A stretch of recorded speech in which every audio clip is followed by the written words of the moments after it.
प्रभो त्र्यंबकं यजामहे सुगंधिं पुष्टिवर्धनम् उर्वारुकमिव बन्धनात् मृत्युर्मुखे यमामृतात् भवाधवळेश्वरबालालिङ्गमः प्रभो दीपं यदि परं ब्रह्मा दीपं यदि जनार्दनः दीपहरतु मे पापो पूजा दीप नमस्तुते भवाधवळेश्वरबालालिङ्गमः प्रभो संसार सुखी रखन्तु।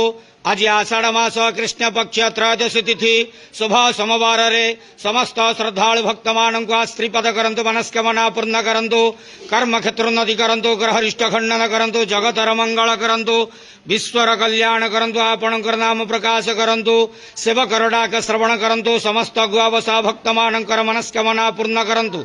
बाबा धवळेश्वराय बालालिंगाय नमो नमः। संसार सुखी रखन्तु आनंद गवार हरि बोलो।